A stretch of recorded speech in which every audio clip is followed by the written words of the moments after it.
আসসালামু আলাইকুম। আমি ডাক্তার নাজমুল। আজকে আপনাদের সাথে গবাদি পশুর একটা খুব গুরুত্বপূর্ণ কৃমির সমস্যা নিয়ে আলোচনা করব। সেটা হলো কি গোল কৃমির একটা ধরন, যেটাকে আমরা হুকওয়ার্ম বলি বা হুকওয়ার্মের সংক্রমণ নামে এটা পরিচিত। এইটাও খুব গুরুত্বপূর্ণ। গোল কৃমি কিন্তু হচ্ছে একটা জাত। এই জাতের ভিতর অনেকগুলো টাইপ আছে, মানে সাব টাইপ যেগুলোকে আমরা বলি। তার ভিতর হুকওয়ার্ম হচ্ছে অন্যতম। এটাকে কেন হুকওয়ার্ম বলে আগে একটু এটা বলে নেই। কারণ এইটার মুখের একদম মাথার পোর্শনে দাঁতের মতো একটা অংশ থাকে বা একটা হুকের মতো অংশ থাকে।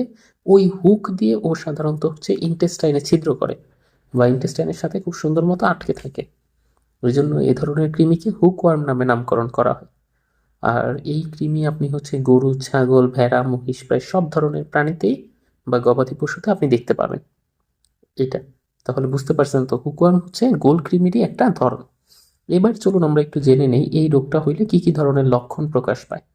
যেমন একদম প্রথম লক্ষণের ভিতরেই হবে কি, যে ও হচ্ছে ইন্টেস্টাইনে, কিন্তু ওই যে বললাম ওর মুখের ওই হুকটা দিয়ে ছিদ্র করে। ছিদ্র করার কারণে ওই জায়গাগুলো ক্ষতের মতো তৈরি হয়। এখন যখন এরকম পেটে অনেকগুলা বেশি পরিমাণে হুকওয়ার্ম থাকবে, তখন ওই ক্ষত থেকে আস্তে আস্তে রক্তপাত হবে।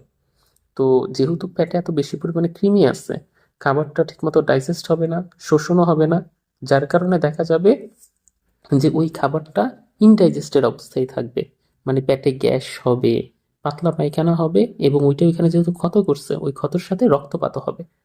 এটা হচ্ছে কমন। অনেক সময় দেখা যায় যে পায়খানার সাথে মিউকাস বের হয়, মানে পিচ্ছিল এক ধরনের বিজল বিজল আমরা যেটাকে বলি, ওরকম হচ্ছে বের হইতে থাকে। আর বাদ বাকি লক্ষণগুলো প্রায় কৃমির অন্যান্য সংক্রমণের মতোই।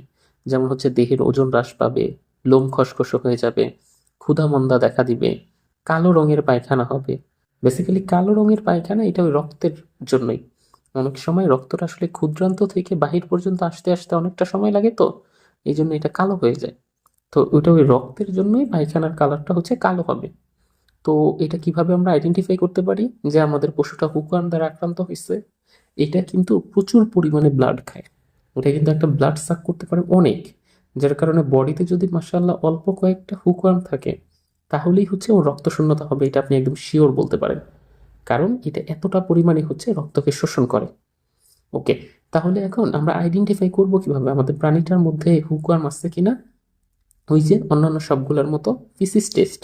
আপনি যদি ওর পায়খানা টেস্ট করেন বা পরীক্ষা করেন, তখন দেখবেন কি যে পায়খানার সাথে ওই হুকওয়ার্মের ডিম বা লার্ভা বের হচ্ছে। এবং এইটা দেখে আপনি আইডেন্টিফাই করে ফেলতে পারবেন যে ও হুকওয়ার্মের সংক্রমণ হয়েছে ওর বডিতে বা ও আক্রান্ত। চিকিৎসা হিসাবে এখানে খুব ভালো দুইটা গ্রুপ কাজ করে। যেমন হচ্ছে অ্যালবেন্ডাজল গ্রুপটাও এখানে বেশ ভালো কাজ করে, ফেনবেন্ডাজলটাও করে, মেবেন্ডাজল গ্রুপটাও করে। এরকম আরো কয়েকটা গ্রুপ আছে।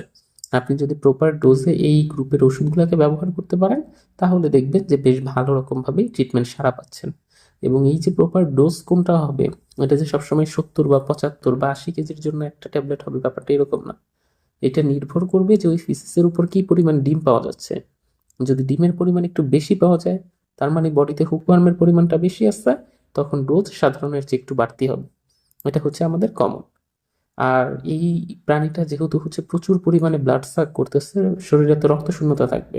ওই জন্য আপনাকে রক্তবর্ধক ইনজেকশন দিতে হবে। 5 থেকে 7 দিনের জন্য আপনি হচ্ছে রক্ত বাড়ায় এরকম টাইপের যদি ইনজেকশনটা দেন, তাহলে দেখবেন যে আস্তে আস্তে ওর শরীরের ওই রক্ত শূন্যতাটা কেটে যাচ্ছে এবং ও সুস্থ হয়ে উঠতেছে।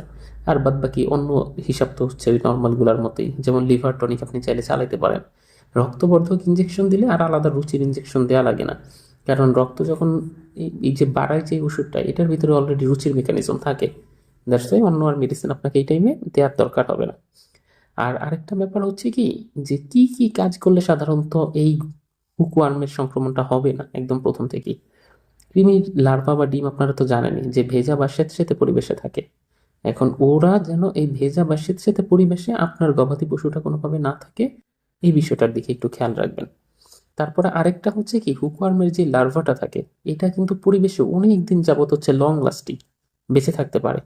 এবং এটা যখন প্রবেশ করে বডিতে, এটা প্রবেশ করার ধরনটাও একটু ভিন্ন। যে গায়ের যেই ত্বকটা আছে এই ত্বকটাকে ছিদ্র করে। এই জন্যে কোনোভাবেই যেন আপনার ওইখানে এই হুকওয়ার্মের কোনো লার্ভা না থাকতে পারে। আপনি হচ্ছে মাঝে মধ্যেই ডিসইনফেক্টেন্ট বা ডিটারজেন্ট এই টাইপের জিনিসগুলো দিয়ে আপনার ফার্মটাকে পরিষ্কার করে ফেলবেন। বিশেষ করে ওর গায়ের ত্বকটাকে পরিষ্কার করে দিবেন, তাহলেই আর ওর গায়ের ত্বকের মাধ্যমে এই হুকওয়ার্মের লার্ভাটা প্রবেশ করতে পারবে না। তারপরে হচ্ছে আরেকটা, যে নর্মালি যে ইয়াগুলো আছে, ওই যে ঘাসগুলো আছে, এই হুকওয়ার্ম যুক্ত ওই ঘাসগুলার মধ্যেই সাধারণত হচ্ছে থাকে, যেগুলো একটু নিচু চারণভূমিতে জন্মায়। ওই জায়গায় যেন কোনোভাবেই হচ্ছে আমাদের গরু ছাগলগুলা ওই ঘাসগুলাকে না খায়, সেদিকেও আমরা যদি একটু খেয়াল রাখি, তাহলেই দেখা যাবে যে হুকওয়ার্মের সংক্রমণ অনেকাংশেই কমে গেছে।